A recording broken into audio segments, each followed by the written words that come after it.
എല്ലാവരും വെറുക്കപ്പെട്ട് ഉപേക്ഷിക്കപ്പെട്ട് ത്യജിക്കപ്പെട്ട് കിടന്ന ഈ പെൺകുച്ചിനെ എടുത്തൊരു വീട്ടിൽ കൊണ്ട് കൊടുത്തില്ല. ആ വീട് ദൈവസഭയാകുന്ന വീടാണ്. ഞാൻ ഇങ്ങനെ അങ്ങ് വ്യാഖ്യാനിക്കുക. അമ്മയുണ്ടല്ലോ, അമ്മയോട് പറഞ്ഞല്ലോ വളർത്തണമെന്ന്. ആ അമ്മ മറ്റാരുമല്ല, വേണം ഇങ്ങനെ വ്യാഖ്യാനിച്ചോ തെറ്റില്ല, പരിശുദ്ധാത്മാവ. സകല സത്യത്തിലും വഴി നടത്തും. പാപത്തെക്കുറിച്ച്, നീതിയെക്കുറിച്ച്, ന്യായവിധിയെക്കുറിച്ച് ബോധം വരുത്തുന്ന ദൈവത്തിന്റെ പരിശുദ്ധാത്മാവ്. അപ്പൊ ഈ വളർത്തമ്മ പരിശുദ്ധാത്മാവ്, ആ വീട് ദൈവസഭ, ആ ഇടയ ചെറുക്കൻ യേശുക്രിസ്തുവിന്റെ നിഴല്. ആദ്യം പ്രസവിച്ച അമ്മ നേരത്തെ പാരമ്പര്യം. ശലോമോൻ ലോക മോഹം. ഇത്രയും വ്യാഖ്യാനിച്ചപ്പോ പെങ്കൊച്ചേതാന്ന് ഞാൻ ഇനി വ്യാഖ്യാനിക്കേണ്ട, അത് നിങ്ങൾ പറയണം. പെങ്കൊച്ചേതാ?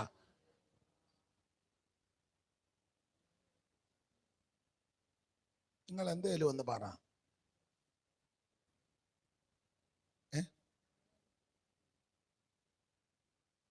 ഏതാ അമ്മയെ പെങ്കൊച്ചു?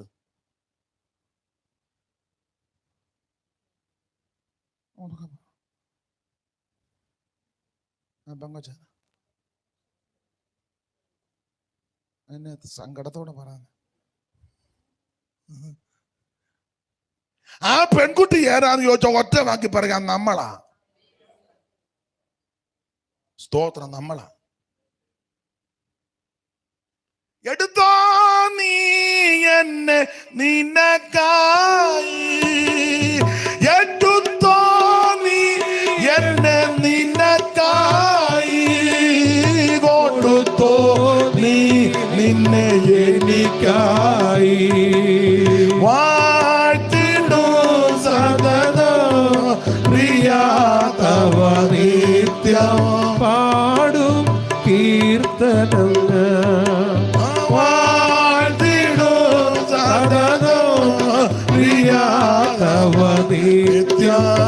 പാടും കീർത്തനം ഞാൻ.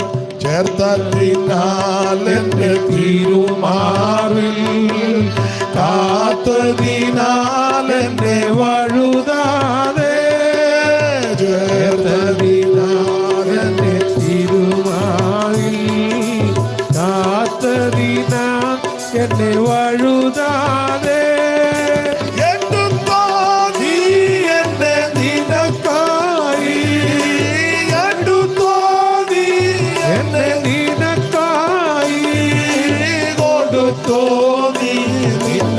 എനിക്കായി. വാഴ്ത്തിടൂ സദാ പ്രിയാതവ നിത്യം, പാടും കീർത്തനം ഞാൻ. വാഴ്ത്തിടൂ സദാ പ്രിയാതവ നിത്യം, പാടും കീർത്തനം ഞാൻ. കരമുയർത്തി ദൈവത്തിന് മഹത്വം കൊടുക്ക. ഈ പെൺകുട്ടി ഏതെന്ന് ചോദിച്ചാൽ ഞാനും നിങ്ങളുമാ. ഒരു കണ്ണിന് പോലും ദയ തോന്നാതെ, എല്ലാവരും വെറുക്കപ്പെട്ട്, എല്ലാവരും തള്ളപ്പെട്ട്, ഒറ്റപ്പെട്ട്, പാപത്തിന്റെ പടുകുടിയിൽ ആമ നിരാശാഭരിതരായി മരണത്തെ മുന്നിൽ കണ്ട് മരണത്തിന്റെ വസ്ത്രത്തിൽ അകപ്പെട്ട് നമ്മുടെ ജീവൻ പോകേണ്ട സമയത്താ ആ ഇടയ ചെറുക്കൻ നമ്മളെ കോരിയെടുത്തത്. Praise the Lord, praise the Lord. എൻ്റെ പ്രിയൻ എനിക്കുള്ളവൻ തന്നെ. എൻ്റെ പ്രിയനോ വെണ്മയും ചുവപ്പുമുള്ളവൻ 10,000 ശ്രേഷ്ഠ. സ്തോത്രം. അങ്ങനെ ഈ പെൺകുഞ്ഞിനെ അമ്മ വളർത്തി മിടുക്കിയാക്കി. അതൊക്കെ ഒത്തിരി ചരിത്രങ്ങളുണ്ട്. അങ്ങനെ വളർത്തി മിടുക്കിയാക്കി. ഇവള് മിടുക്കിയായെന്ന് അവൾ ആ മുന്തിരിത്തോട്ടമെല്ലാം തടവിലാന്നേലും തടങ്കലിലാന്നേലും നോക്കി വളർത്തി. ഇവക്ക് മുന്തിരിത്തോട്ടമൊക്കെ നോക്കാനും എടുക്കാനും അറിയാം. അങ്ങനെ പരിപാലിച്ചിരിക്കുമ്പോൾ ശലോമോൻ ബാൽഹാമോനിന് തനിക്കൊരു കൊട്ടാരവും അതിനോടനുബന്ധ പുള്ളി വേനൽക്കാലം ഇവിടെ വന്ന് പാർക്കൊക്കെ പതിവുണ്ട്. നമ്മുടെ ചില ആൾക്കാർ പോകുകയല്ലേ വേനലൊക്കെ ഊട്ടിയിലും കൊടൈക്കനാലിലും എന്ന് പറഞ്ഞ പോലെ ശലോമോൻ അങ്ങോട്ട് പോയി. പുള്ളി ഇങ്ങനെ കൊട്ടാരത്തിൽ ചെന്ന് സല്ലപിച്ചു ഉല്ലസിച്ചു ഒക്കെ ഇരിക്കുന്ന സമയത്ത് പുള്ളിക്ക് ഇടയ്ക്കിടയ്ക്കൊന്ന് നിങ്ങൾ ഇടയ്ക്കിടയ്ക്ക് ഇടയ്ക്കിടയ്ക്ക് പുള്ളിക്ക് പറഞ്ഞ ഭീഷണം. കാരണം പുള്ളി വാക്യവും കണ്ടുപിടിച്ചു. അജീർണം നിമിത്തം അല്പം പുള്ളിക്ക് മിക്കപ്പോഴും അങ്ങ് അജീർണതയാ. അതുകൊണ്ട് പുള്ളിക്ക് ഇടയ്ക്കിടയ്ക്ക് കുടിക്കണം. അപ്പൊ ഈ കൊട്ടാരത്തില് അതൊക്കെ വിവരിക്കേണ്ടതാ, ഞാൻ ഇന്ന് അത് പറയുന്നില്ല. കൊട്ടാരത്തെ പറ്റിയൊക്കെ വിവരിക്കാനുണ്ട്. അപ്പോൾ പുള്ളി ഈ ആനക്കൊമ്പ് കൊണ്ടുള്ള കൊട്ടാരം എന്നൊക്കെയാ. ആനക്കൊമ്പ്. സാറൊരു വരി ഇങ്ങനെ എഴുതിയായിരുന്നു: ദന്തി ദന്തം കൊണ്ടുള്ളതാം ചന്തമേറും രാജധാനി, ദന്തി ദന്തം കൊണ്ടുള്ളതാം ചന്തമേറും രാജധാനി, ദന്തി ദന്തം കൊണ്ടുള്ളതാം ചന്തമേറും രാജധാനി, ദന്തി ദന്തം കൊണ്ടുള്ളതാം ചന്തമേറും രാജധാനി, ശാന്തമോചനം വരുന്നല്ലോ കനീശം കമ്പിവാദ്യങ്ങളിൽ സ്വനം, ശാന്തമോചനം വരുന്നല്ലോ കനീശം കമ്പിവാദ്യങ്ങളിൽ സ്വനം, മനസ്സുയരുന്നോ നന്മയേറും വചനത്താൽ, മനസ്സുയരുന്നോ നന്മയേറും വചനത്താൽ, മനസ്സുയരുന്നോ നന്മയേറും വചനത്താൽ, ചിന്മയരാജനെ കുറിച്ചു പാടിയ കഥ ചെമ്മയോടറിയിടുന്നു,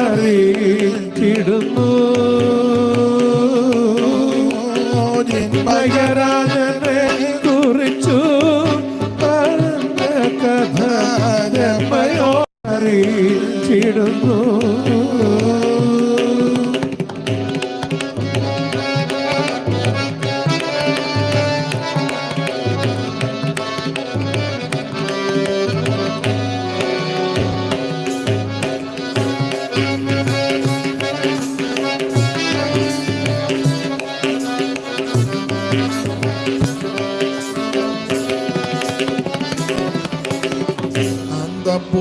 അന്തപുരത്തിലേരാക്കി ചന്തമേറും ശോഭമൂലം, അന്തപുരത്തിലേരാക്കി ചന്തമേറും ശോഭമൂലം, അന്തപുരത്തിലേരാക്കി ചന്തമേറും ശോഭമൂലം,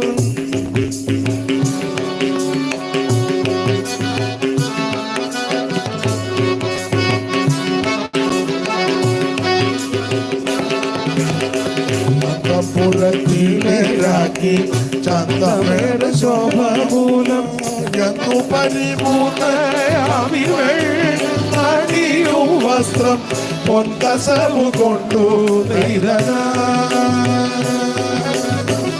എന്നു പരിപൂർണയാമിവൾ അണിയും വസ്ത്രം പൊൻകസവു കൊണ്ടു നെയ്തനാം.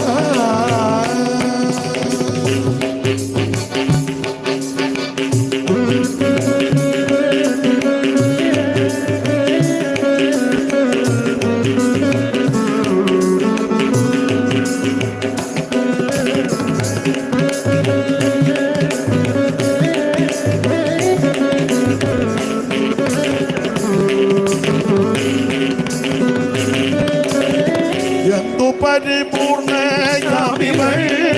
അണിയും വസ്ത്രം പൊൻകസവു കൊണ്ടു നെയ്തനാം, എന്തു പരിപൂർണയാമിവൾ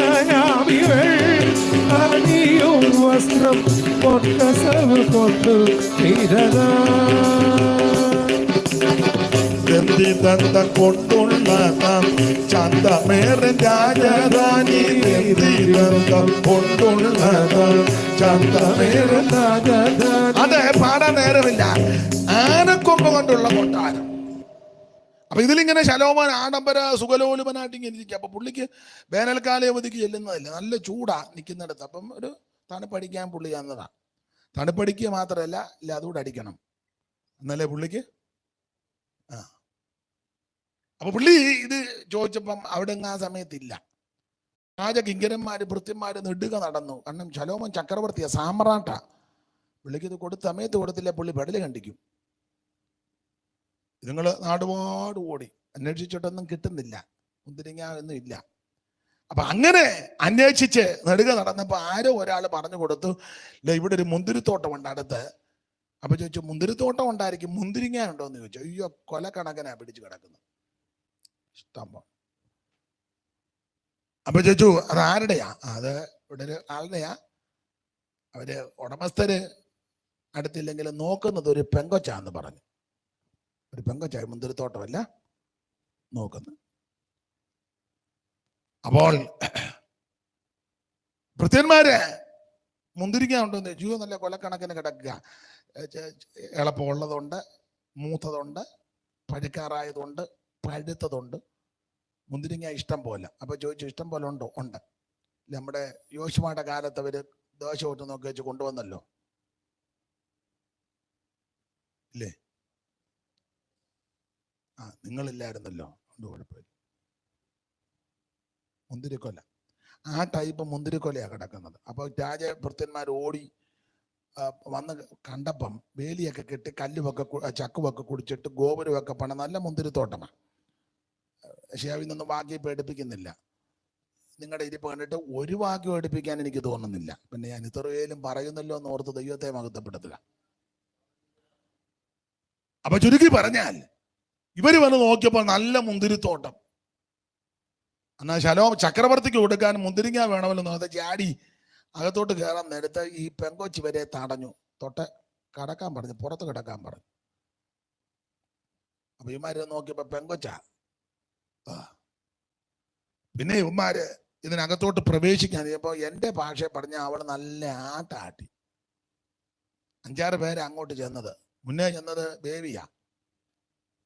ബേബി മുന്നേ ചെന്നപ്പോ അവളൊരു ഒറ്റയാട്ട്, യേശുവിന്റെ നാമത്തിൽ, അത്രേ ഉള്ളൂ. ബേബി കൊത്തോന്ന് താഴെ വീണ്, മറ്റവനും എല്ലാം ഉരുണ്ട് വീണ്. അവസാനം പിന്നെ വെളിയിൽ ഇറങ്ങിയത് എങ്ങനെയാന്ന് ഇവർക്ക് തന്നെ. ഇവള് എന്റെ ഭാഷ പറഞ്ഞ കറുത്തൊക്കെയായിരിക്കുന്നത് ആരാ? ശൂലേമി. അവള് പറഞ്ഞല്ലോ, എനിക്ക് ഇരുൾ നിറം പറ്റിയിരിക്കാലും ഞാൻ വെയിൽ കൊണ്ട് കറുത്തിരിക്കാലും നിങ്ങൾ എന്നെ തുറിച്ചു നോക്കരുത്. കറുത്തായിരിക്കുന്നത് വലിയ ശ്രേഷ്ഠത, കുടുംബപാരമ്പര്യം ഒന്നും പറയാൻ ഇല്ല. തോമാസ് ലീയ വന്ന കാലത്ത് ഞങ്ങളുടെ വീട്ടിൽ വന്നായിരുന്നൊന്നും പറയാനില്ല. അപ്പൻ ആരാന്ന് തന്നെ വലിയ കൃത്യത ഇല്ല. എവിടാ പ്രസവിച്ചെന്ന് ചോദിച്ചാൽ അതും വലിയ സ്റ്റാൻഡേർഡായിട്ട് പറയാൻ, കാട്ടിലെങ്ങാണ്ട് എൻ്റെ അമ്മേ മുന്തിരിയാന്ന് പറയുന്ന, ആപ്പിളാന്ന് പറയുന്ന, നാര എന്തായാലും പരുവക്കേടാ. അതുകൊണ്ട് ഇവളത് പറയുന്നുമില്ല. സ്തോത്രം. നിന്നെ ആരാടി വളർത്തിയത്? അതും അത്ര ക്രെഡിറ്റ് ആയിട്ട്. അപ്പൊ ഇവക്ക് ലൗകികമായി ഭൗമികമായി വലിയ പ്രശംസിപ്പാനൊന്നും ഇല്ല. പക്ഷെ ഇവളെ വന്നു കയറിയ വീട് നല്ല വീടാ, ദൈവസഭയാകുന്ന വീട്. ഇവളെ വളർത്തിയത് ദൈവത്തിന്റെ പരിശുദ്ധാത്മാവാ. സകല സത്യത്തിലും വഴി നടത്തുന്ന പരിശുദ്ധാത്മാവ് പാപത്തെക്കുറിച്ചും നീതിയെക്കുറിച്ചും ന്യായവിധിയെക്കുറിച്ചും ബോധം വരുത്തുന്ന ഈ ആത്മാവിന്റെ പ്രത്യേകത ബലത്തിന്റെ ആത്മാവാ. ഇത് ശക്തിയുടെ ആത്മാവാ, വിവേകത്തിന്റെ ആത്മാവാ. ഈ ആത്മാവിനാൽ ഇവള് വളർത്തപ്പെട്ട് മിടുക്കിയായതുകൊണ്ട് ഒറ്റ ആട്ടാട്ടിയതുള്ളൂ. അന്നേരം ബേബിയും കൂടെ ഉള്ളവരും ഉരുണ്ട് വീണ്. രണ്ടാമത് അവൾ ആട്ടിയില്ല. നല്ല മിടുക്കിയാ. കാരണം പരിശുദ്ധാത്മാവിന്റെ ശിക്ഷണത്തിലായി വളർന്നു വന്നത്. എന്റെ ഭാഷ പറഞ്ഞ ഇവന്മാര് വളരെ എളിപ്പരായി, വളരെ പരുവക്കേട് തിരിച്ച് കൊട്ടാരത്തിൽ വന്നു. അപ്പം മറ്റേ പുള്ളി കൊട്ടാരത്തിൽ ഇങ്ങനെ കിടക്കുക. ആരാ? അടിക്കാനായിട്ട് തന്നെ പുള്ളി ഇങ്ങനെ കിടക്കുക. അപ്പം ശിഷ്യന്മാരുടെ പരുവക്കേട് കണ്ടപ്പോ പുള്ളി കിടന്ന കിടപ്പ് ചോദിച്ച് അമ്മമാരെ അടുത്തോട്ട് വരാൻ വൈമനസ്യം കാണിച്ചെങ്കിലും ചെന്നു. അപ്പൊ ചിലവൻ ചോദിച്ചു, മുന്തിരിയില്ലെന്ന് ചോദിച്ചു. അമ്മമാര് പറഞ്ഞു, മിണ്ടാമല്ല, പെങ്കൊച്ചൊരൊറ്റ ആട്ടാട്ടിയതാ, ഇവനെല്ലാം ഊപ്പാട് വന്നായി വന്നേക്കുന്നത്. അപ്പൊ ചോദിച്ചു, എന്നെ പറ്റിയടാ, മുന്തിരിയില്ലേ? നിങ്ങൾ അന്വേഷിച്ചോ? ഞങ്ങൾ എല്ലായിടത്തും പോയി. കണ്ടോ? മിണ്ടുന്നില്ല. ഇവിടെ മുന്തിരി എവിടെയെങ്കിലും ഉണ്ടോ? ആദ്യം പറഞ്ഞില്ലെന്ന്. ആട്ട് കൊണ്ടെന്ന് എങ്ങനെയാ പറയുന്നേ? അവൻ ഇല്ല. ഇടഞ്ഞടഞ്ഞ് ശലോമോൻ ചോദിച്ചു, ചേട്ടേ മുന്തിരിയില്ലേ ശരിയാക്കുമെന്ന് പറഞ്ഞു. മുന്തിരി. അപ്പൊ ഒരുത്തൻ കണ്ണ് കാണിച്ച് മറ്റവനെ, നീ പറയാൻ. ഇവനാട്ട് കൊണ്ടേച്ച് വന്നേക്കുക. അപ്പൊ മറ്റവൻ പറഞ്ഞു, മുന്തിരി എങ്ങും ഇല്ലാതില്ല, ഉള്ള സ്ഥലമൊക്കെ ഉണ്ടെന്ന് പറഞ്ഞു. അപ്പൊ ശലോമോൻ ചോദിച്ചു, എവിടാ? അത് ഇവിടെ അടുത്തൊരു തോട്ടമുണ്ട്, അവിടെ മുന്തിരിങ്ങ ഉണ്ട്, ഇഷ്ടംപോലെ ഉണ്ട്. പിന്നെ എന്നെ കൊണ്ട്, നിങ്ങൾ കണ്ടോ? ആ കാണുകയും ചെയ്തു, ഇഷ്ടംപോലെ കൊലക്കണക്കിന് മുന്തിരിങ്ങ. നിങ്ങൾ പിന്നെ എന്നെ അടത്തിക്കൊണ്ട് വരാഞ്ഞ്. പണ്ട് ഈ വന്നവന്മാര് പറഞ്ഞ്, തിരുമേനി അങ്ങനെ എല്ലായിടത്തും കയറി അടത്തുന്ന പോലെ അവിടെ കയറി അടത്താൻ ഒക്കത്തില്ല. അതിന് ഒക്കെയല്ല, കാര്യമുണ്ട്. അപ്പോൾ ചോദിച്ചേട്ടപ്പോൾ കാര്യം പറ. കാര്യം പറയാൻ പറഞ്ഞപ്പോൾ ഇവന്മാര് പറയാനും നിൽക്കുക. ഇടഞ്ഞിടഞ്ഞ് ചോദിച്ചാൽ പറഞ്ഞു, അത് ആ മുന്തിരിത്തോട്ടം നോക്കുന്നത് ഒരു പെങ്കൊച്ചാന്ന് പറഞ്ഞു. ഈ പെങ്കൊച്ചെന്ന് കേട്ടപ്പോൾ ഇയാൾ ഇളകി, കിടന്ന പുള്ളി ചാടി അങ്ങ് എഴുന്നേറ്റു. ശലോമോൻ പുള്ളിനെ ഇച്ചിരി ബലഹീനതയൊക്കെ ഉണ്ട്. പുള്ളിയുടെ ബലഹീനത കൊണ്ടാണെന്നല്ലേ ഞാൻ മുമ്പേ വാക്യം വായിച്ചല്ലോ, പറവോന്റെ പുത്രിയെ മകളെ കെട്ടിയത് കൂടാതെ വേറെ 5 സ്ഥലത്ത് നിന്ന് പുള്ളി, അതാ ഞാൻ പറഞ്ഞ പുള്ളിക്ക് വിവാഹ ശുശ്രൂഷ തന്നെ വർഷങ്ങളായിട്ട് നടത്തുന്നത്. ഈ പെങ്കൊച്ചെന്ന് കേട്ടപ്പോൾ പുള്ളി ചാടി എഴുന്നേറ്റ് പറഞ്ഞ്, എവിടാന്ന് ചോദിച്ചു. അത് ഇന്നടുത്താ, നിങ്ങൾ അവളെ കണ്ടോ? ആ, കാണുകയും ചെയ്തു. അവള് തിരുമേനി ഉദ്ദേശിക്കുന്ന പെങ്കൊച്ചല്ല. അതെന്നാ? അവളൊരൊറ്റ ആട്ടാട്ടിട്ട് ഈ ബേബി അന്നേരം ഓടക്കകത്ത് വീണതാണ്. ഞാൻ ആ ബേബിയെ വലിച്ചോണ്ട് തിരിച്ചു വന്നു. അപ്പൊ ശലോമോൻ പറഞ്ഞത്, കുഴപ്പമില്ല, ഞാൻ അവളെ വശീകരിച്ച് ഇഞ്ഞു കൊണ്ടുവരുമെന്ന്. അങ്ങനെ ശലോമോൻ തന്നെ അങ്ങോട്ട് എഴുന്നള്ളി അവന്റെ ആ പല്ലക്കേൽ കയറി പരിവാരങ്ങളുമായിട്ട് എഴുന്നള്ളി വരുന്ന ഭാഗമൊക്കെ ഉണ്ട്. അതൊക്കെ വിവരിക്കേണ്ടതാ. ഇന്നിപ്പോ അതിന് മുതിരുന്നില്ല. ഞാനൊരു മുഖവര നിങ്ങൾക്ക് ഉത്തമഗീതത്തെ പറ്റി ഒരു വിവരണം, കാരണം ഇതന്നെ ആന്ന് പോലും അറിയാൻ മേലാത്ത ആൾക്കാർ ചിലപ്പോൾ ഇതിനകത്ത് ഉത്തമഗീതം എന്താണെന്നോ ആവശ്യമില്ലാത്ത എല്ലാം എഴുതി വെച്ചിട്ടുണ്ട്. ഒരു കുടുംബ പ്രാർത്ഥനയ്ക്ക് പോലും അത് ചൊവ്വനെ വായിക്കാനും ഇതന്നെയാണെന്ന് അറിയാൻ മേലാത്ത ആൾക്കാരുണ്ട്. അതുകൊണ്ട് അതിന് ചെറിയൊരു വിവരണം തന്നേ ഉള്ളൂ. അപ്പൊ ശലോമോന്റെ എഴുന്നള്ളത്ത് അതൊക്കെ വിവരിക്കേണ്ടതാ. അങ്ങനെ വന്ന് എവിടെ വന്ന് പിടിച്ച് വശീകരിച്ച് ശലോമോന്റെ കൊട്ടാരത്തിൽ കൊണ്ടുപോയി ഒത്തിരി കാര്യങ്ങൾ കാണിക്കുകയും പറയുകയും ചെയ്തു. പക്ഷെ ഇവൾ അതിനൊന്നും വഴിപ്പെട്ടില്ല. അവളെന്നും കിളിവാതിൽ കൂടെ നോക്കും, ആ പണ്ട് പറഞ്ഞ ഇടയച്ചെറുക്കം വരുന്നുണ്ടോ എന്ന്. അമ്മ ഇവക്ക് പറഞ്ഞു കൊടുത്ത, കുഞ്ഞെ നിന്നെ ഇങ്ങനെ കിട്ടിയതാ, ഞാനാ നിന്നെ വളർത്തുന്നത്, നീ പാപത്തെയും ലോകത്തെയും ജഡത്തെയും ജയിച്ച് ജയജീവിതം നയിച്ച് സുന്ദരിയായി. അതൊക്കെ വരങ്ങളാലും ഫലങ്ങളാലും. അങ്ങനത്തെ സൗന്ദര്യമാണ്. അല്ല പേറാൻ ലെവൽ തേക്കുന്നതും പിരിയം പഠിക്കുന്നതും കൺമഷി കൊണ്ട് കണ്ണെഴുതുന്നതും കവളത്ത് മറക് തൊടുന്നതും വെളുത്ത മുടിയെല്ലാം കൂടെ കറുപ്പിക്കുന്നതും ആഴ്ചയിൽ ബ്യൂട്ടി പാർലറിൽ പോയി സൗന്ദര്യം കാണിക്കുന്ന ആ സൗന്ദര്യമല്ല, വരങ്ങളാലും ഫലങ്ങളാലുമുള്ള സൗന്ദര്യം. ആത്മാവിന്റെ ഫലങ്ങളും കൃപാവരങ്ങളും അതെല്ലാം ഉടുത്തൊരുങ്ങി അണിഞ്ഞ് സുമുഖിയായിട്ട് നീ നിന്നാൽ, മിടുക്കിയായിട്ട് നിന്നാൽ, ആടുകളെ തീയറ്റിയച്ച ഇടയച്ചെറുക്കം വന്ന് നിന്നെ വേളി ചെയ്യാനായിട്ട് കൊണ്ടുപോകും. ഈ കാര്യം ഈ അമ്മ പറഞ്ഞു വേള പഠിപ്പിച്ചിട്ടുണ്ട്. ഇവിടെ മനസ്സ് മുഴുവൻ ഇടയച്ചെറുക്കനാ. അതുകൊണ്ട് ആ ശലോമോന്റെ കൊട്ടാരത്തിൽ കിടന്ന് ശലോമോൻ ഒത്തിരി കാര്യങ്ങളൊക്കെ അവന്റെ എഴുന്നള്ളത്തും പല്ലക്കും പരിവാരങ്ങളെയും എല്ലാം കാണിച്ച്, അരമനയും തീന്മേശയൊക്കെ കാണിച്ചെന്ന ശലോമോന്റെ തീന്മ. എനിക്കത് ആ ഭാഗം ഞാൻ ഇന്ന് അതൊക്കെ ഒന്ന് ശരിക്കും പറയണമെന്ന് ഓർത്താ രാവിലെ വചനമൊക്കെ ഇങ്ങനെ ധ്യാനിച്ചത്. പക്ഷെ നിങ്ങളുടെ മുഖഭാവവും ഇരിപ്പം കണ്ടിട്ട് എനിക്കതൊന്നും വെറുതെ എന്തിനാ അല്ലെ, അതുകൊണ്ടാ എനിക്ക് ഇനിയിപ്പോ എന്റെ കുഴപ്പമായിരിക്കാം, ഞാൻ തന്നെ അങ്ങ് ഏറ്റെടുക്കുക. പണ്ടൊരമ്മ ഞാനത് ഏറ്റെടുത്തെന്ന് പറഞ്ഞ പോലെ. സ്തോത്രം. എന്നോട് ശനി പറഞ്ഞത് തെളിച്ച് പറയരുത്, ഇത്രയും പറഞ്ഞാൽ മതി, അന്നേരം ഞങ്ങൾക്ക് പിടികിട്ടുമെന്ന് പറഞ്ഞു. അതുകൊണ്ട് ഞാൻ അത്ര ഇപ്പൊ പറയും, ശനിവനെ ഞങ്ങൾ അനുസരിക്കുക. പണ്ടൊരമ്മ പറഞ്ഞത് ഞാൻ ഇനി ഏറ്റെടുത്തെന്ന് എന്ന് പറഞ്ഞ പോലെ നിങ്ങളെ ഒന്നും ഞാൻ പറഞ്ഞില്ല, ഞാൻ തന്നെ അതങ്ങ് ഏറ്റെടുക്കുക. അതുകൊണ്ട് ഞാനത് ഇതൊക്കെ ഇഷ്ടമാണ് ഭാഗം വിവരിച്ച് വ്യാഖ്യാനിച്ച് പ്രസംഗിക്കുന്നത്. ഇവള് ശലോമോന്റെ അരമനയ്ക്കകത്ത് കൊണ്ട് ആ പള്ളിമത്തെ കിടക്കുമ്പോൾ ഇവിടെ അതൊന്നുമല്ല വിഷയം. ഇവൾ ആ കിളിവാതിൽ കൂടി ഇങ്ങനെ നോക്കും, പ്രാണപ്രിയം വരുന്നുണ്ടോ എന്ന്. ദൈവസഭയ്ക്ക് അതാ വിഷയം. ഈ ലോകത്തിൽ വീട്, വണ്ടി, car, lorry, business, ATM card, passbook, അതൊക്കെ ഒത്തിരി ഉണ്ടല്ലോ, ഒത്തിരി ഇഷ്ടം പോലെ ഉണ്ട്, നല്ല കാര്യം. ഇതെല്ലാം ഉണ്ടെങ്കിലും മക്കള് ജോലി, വിദേശ രാജ്യത്ത് പോകുന്നു വരുന്നു, പിള്ളേര് കാനഡ, അമേരിക്ക, അയർലൻഡ്, ന്യൂസിലൻഡ്, ഇതൊക്കെ നല്ല കാര്യം.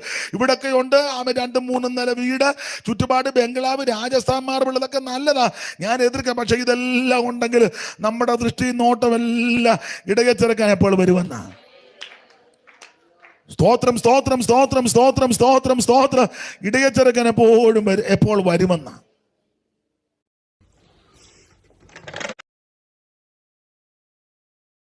സ്തോത്രം. ഇടയച്ചെറുക്കൻ എപ്പോഴും എപ്പോൾ വരുമെന്ന എൻ പ്രിയനെ എന്തിനീ താമസമോ എന്നുള്ളത്തിൽ ആശ നിൻ മുഖം കാൺമാൻ. എന്നുള്ളത്തിൽ ആശ നിൻ മുഖം കാൺമാൻ.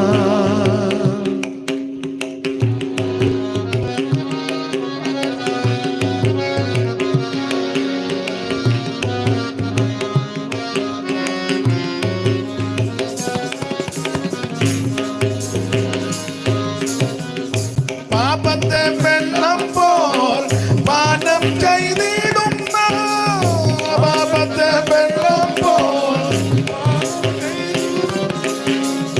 പാതകർ പെരുകുന്നല്ലോ ഭൂമിൽ, പാതകർ പെരുകുന്നല്ലോ എൻ പ്രിയനേ എന്തിനീ താമസമോ എന്നുള്ളത്തിൽ ആശ നിൻ മുഖം കാൺമാൻ. എന്നുള്ളത്തിൽ ആശ നിൻ മുഖം കാൺമാൻ.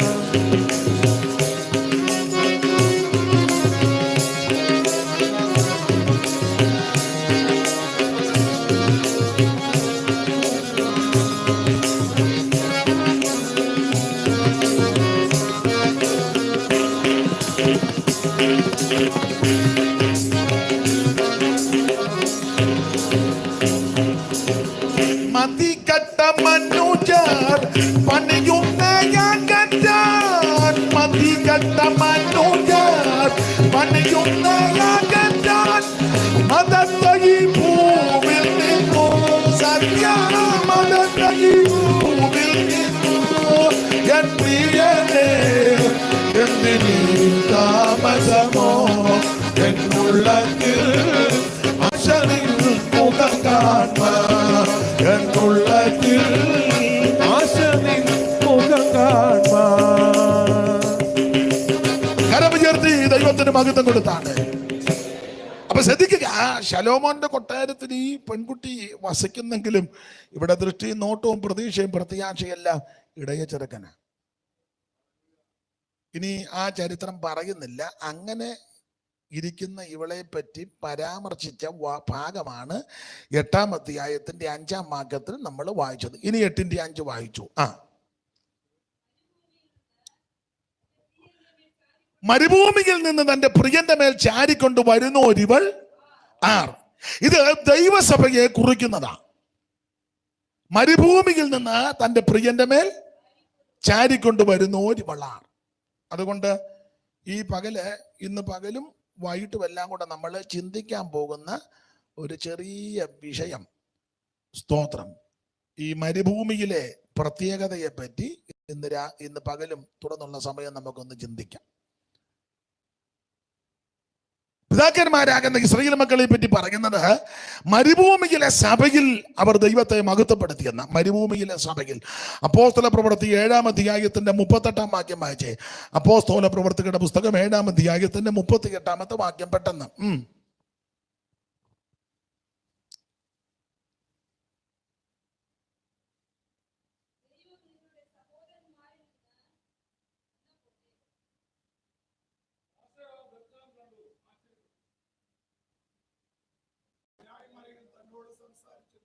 അവിടെ അത് എത്ര അമ്മ ക്യാഷ് പാസ്. അപ്പൊ പിന്നെ അവരെല്ലാം വായിച്ചേതാ?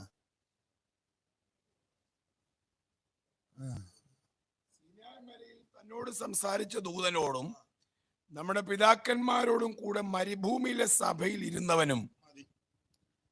സീനായി മലയിൽ തന്നോട് സംസാരിച്ച ദൂതനോട് നമ്മുടെ പിതാക്കന്മാരോടും കൂടെ മരുഭൂമിയിലെ സഭയിൽ ഇരുന്നവൻ. ദൈവത്തിന്റെ മഹത്വം. മരുഭൂമിയിൽ തന്റെ പ്രിയന്റെ മേൽ ചാരിക്കൊണ്ട് വരുന്ന ഒരുവൾ.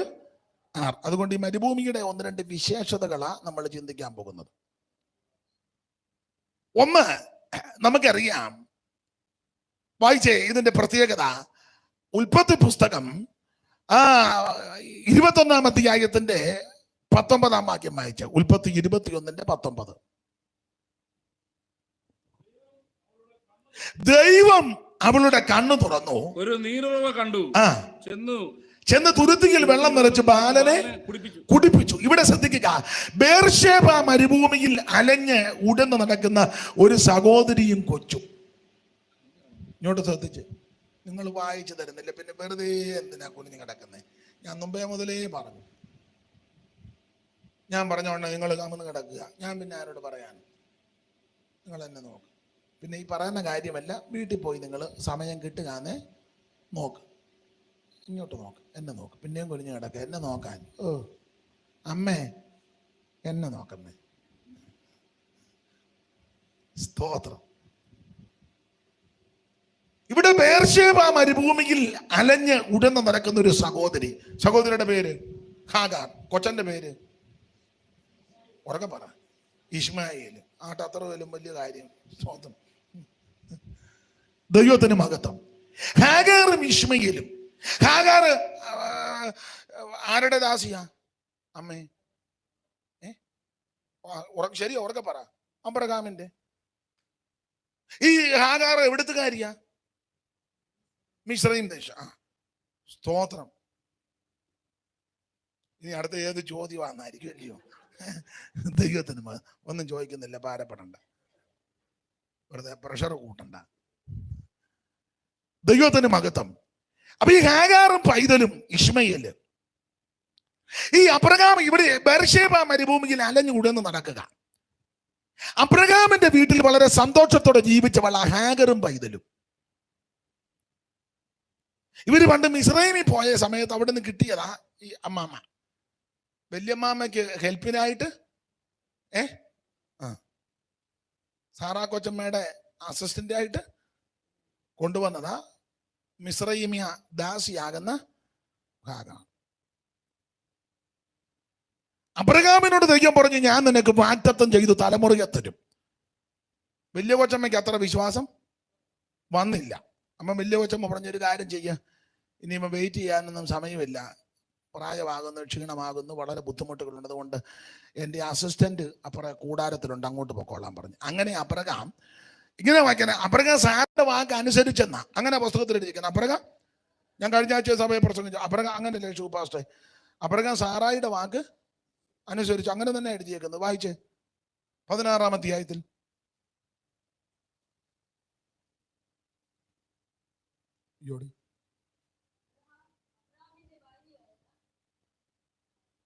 അബ്രഹാം സാറായിയുടെ വാക്ക് അനുസരിച്ചു. അതെത്ര റെഫറൻസ് എന്ന് പറഞ്ഞേ? 3-ാം വാക്യം, 16-ാം അധ്യായത്തിന്റെ 3-ാം വാക്യം ഒന്ന് വായിച്ചേ. അബ്രഹാം സാറായിയുടെ വാക്ക് അനുസരിച്ചു. അബ്രഹാം സാറായിയുടെ വാക്ക് അനുസരിച്ചു എന്ന് പറഞ്ഞാൽ ദൈവത്തിന്റെ വാക്ക് അനുസരിച്ചില്ലെന്ന് നമുക്ക് തീർത്ത് പറയണ്ട, തിരസ്കരിച്ചു. ദൈവത്തിന്റെ വാക്ക് തിരസ്കരിച്ചു. പിന്നെ സാറായിയുടെ വാക്ക് അനുസരിച്ചു. അബ്രഹാം ദൈവത്തിന്റെ വാക്ക് അനുസരിക്കണമായിരുന്നു, പക്ഷെ അബ്രഹാം സാറായിയുടെ വാക്ക്. ഞാൻ അബ്രഹാമിന് എതിരായിട്ടൊന്നും പറയുന്നില്ല ഞാൻ, കാരണം കുടുംബജീവിതമല്ലേ അല്ലേ? ചില സന്ദർഭങ്ങളിൽ നമുക്ക് ഇഷ്ടമില്ലെങ്കിലും അനുസരിച്ച് നിങ്ങൾ സഹോദരന്മാര് പറ, മിണ്ടുകല്ലേ, നിങ്ങൾ എന്തേലും പറ. അയ്യോ,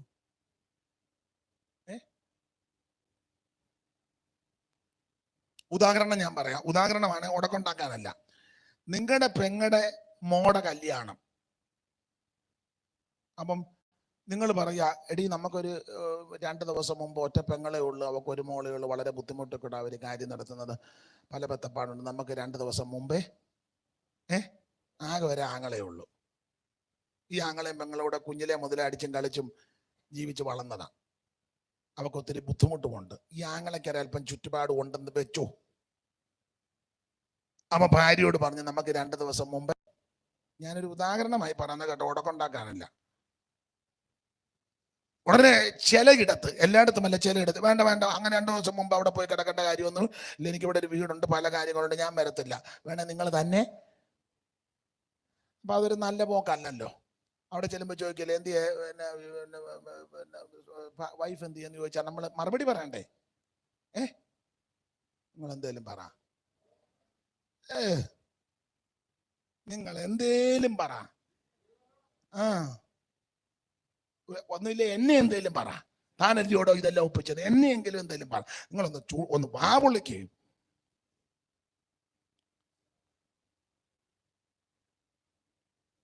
അപ്പൊ അതുകൊണ്ട് ചില സ്ത്രീകൾക്ക് ഇഷ്ടമല്ല, ഒക്കത്തില്ലെന്ന് പറയും. പിന്നെ നമ്മള് കുടുംബജീവിതം വലിയോ തന്നെയല്ല, കല്യാണത്തിൻ്റെ അന്ന് നമ്മൾ കുടുംബമായിട്ട് പോവുകയും ചെയ്യേണ്ടതാണ്. അപ്പം 2 ദിവസം മുമ്പേ പറഞ്ഞ് ഉടക്കുണ്ടാക്കി രണ്ട് ചട്ടിയും ചോറും ആയി പോകാതിരിക്കാൻ നമ്മളങ്ങ് നാട്ടടി. പിന്നെ എപ്പോഴാണ് നമ്മൾ പോകേണ്ടത്? നമുക്ക് കല്യാണത്തിൻ്റെ അന്ന് വെളുപ്പിനെ അങ്ങോട്ട് ചെല്ല. അല്ല, ഓരോരുത്തരെ ഭയങ്കര ഗതികേടുള്ള ആൾക്കാരുണ്ട്. ഉണ്ടുണ്ട്. അതിനങ്ങ് കല്യാണം നടന്നു, ഉദാഹരണമാണ്. അതേസമയം ചിലടത്ത് ഇവരുടെ അനിയത്തിയുടെ മോടെ കല്യാണം,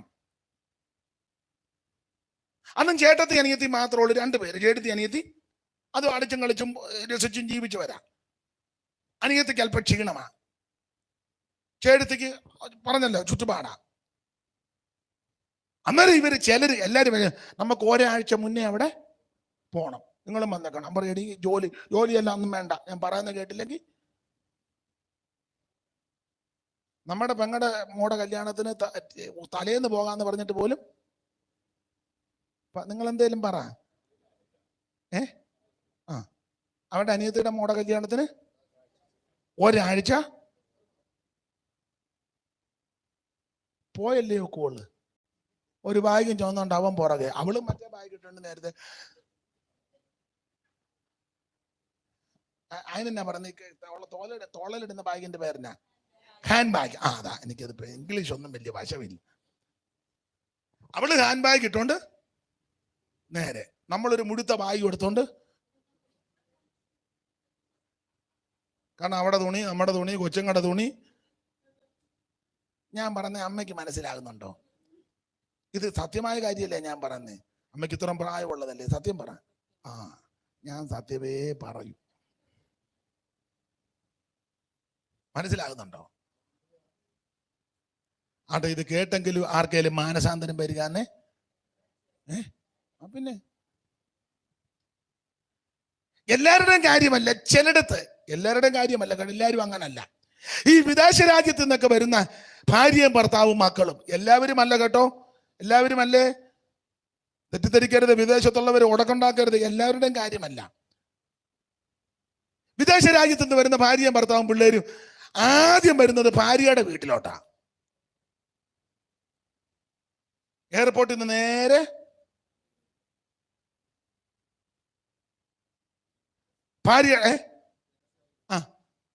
ഭാര്യയുടെ വീട്ടിൽ വന്ന് 2 ദിവസം കഴിഞ്ഞ അപ്പനെ അമ്മയും വിളിച്ച് പറഞ്ഞ്, ഹലോ പപ്പ.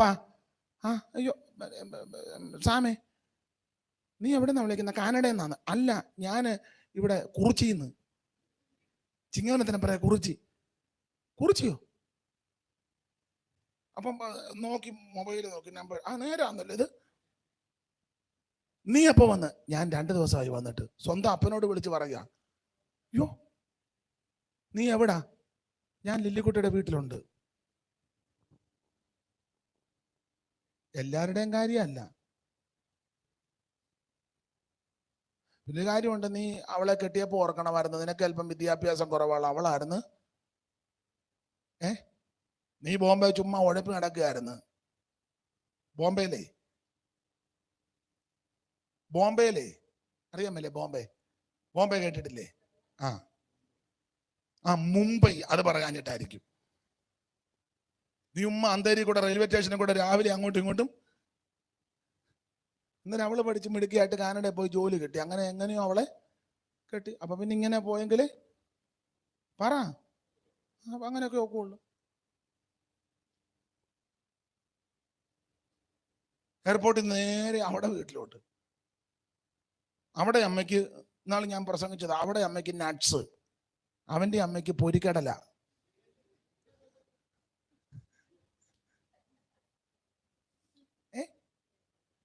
ഇവിടെ കിട്ടുകയല്ലേ?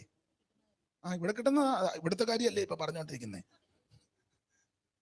അവിടെ അമ്മയ്ക്ക് നട്ട്സ് അറിയാവല്ലോ. അവന്റെ അമ്മയ്ക്ക്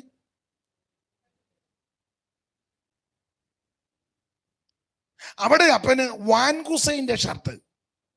വാൻ ഹുസൈൻ അങ്ങനെ കമ്പനി അല്ലേ വാൻ ഹുസൈൻ, അല്ലെ പീറ്റർ അങ്കിളിന്റെ 3 ഷർട്ട്.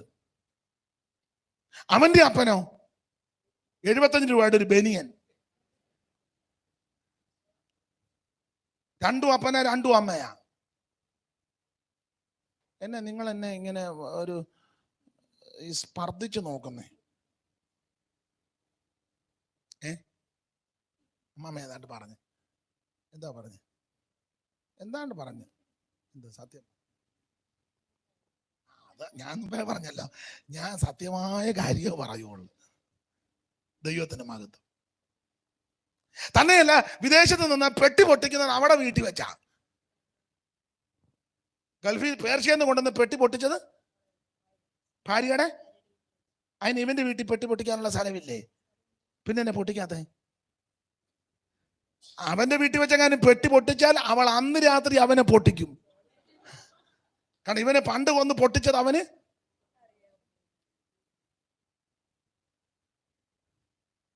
നിങ്ങൾ പിന്നെ എന്നെ ഇങ്ങനെ നോക്കുന്നത്? പണ്ട് ഇവള് കല്യാണം കഴിഞ്ഞപ്പം 2 ആഴ്ച കഴിഞ്ഞപ്പോ അവനൊരു പൊട്ടീര് പൊട്ടിച്ചതാ. അതുകൊണ്ടവൻ പിന്നെ ആ പൊട്ടീര് മേടിച്ച് പെട്ടി അവിടെ വീട്ടിലിട്ട്. ഞാൻ പറഞ്ഞ കാര്യം മനസ്സിലാകുന്നില്ലേ? പിന്നെ എന്നെ അരിശം കയറി ഇരിക്കുന്ന പോലെ. സ്തോത്രം. നിങ്ങൾക്ക് മനസ്സിലാകുന്നില്ലേ? പറ, നിങ്ങൾ എന്തേലും പറ. മോക്ക് മനസ്സിലായോ ഞാൻ പറഞ്ഞേ? അമ്മയ്ക്ക് മനസ്സിലായമ്മേ? എന്തേലും പിടി കിട്ടിയോ? ഇത് ചോദിക്കുന്നതിന് ഞാൻ പ്രസംഗിച്ച അപ്പുറത്തെ മുറിയിലോട്ടല്ലേ പിന്നെ നിങ്ങൾ പറഞ്ഞ ഇവിടെ പുള്ളി എന്നാ പറഞ്ഞു ഒന്നും പിടി കിട്ടിയില്ല എന്ന് നിങ്ങൾ പറയരുത്. സ്തോത്രം. അബ്രഹാം സാറയുടെ വാക്ക് അനുസരിച്ചെന്ന്. സ്തോത്രം. ദൈവത്തിന്റെ വാക്ക് തിരസ്കരിച്ചു. ഭാര്യ പറയുന്ന കാര്യങ്ങൾ ഒന്നും അനുസരിക്കരുതെന്നല്ല, അനുസരിക്കേണ്ടതും യോഗ്യമായത് അംഗീകരിക്കുകയും അനുസരിക്കുകയും അങ്ങനെ കുടുംബജീവിതം പോകും. ഭർത്താവ് പറഞ്ഞ എല്ലാം ഒന്നും അനുസരിക്കണം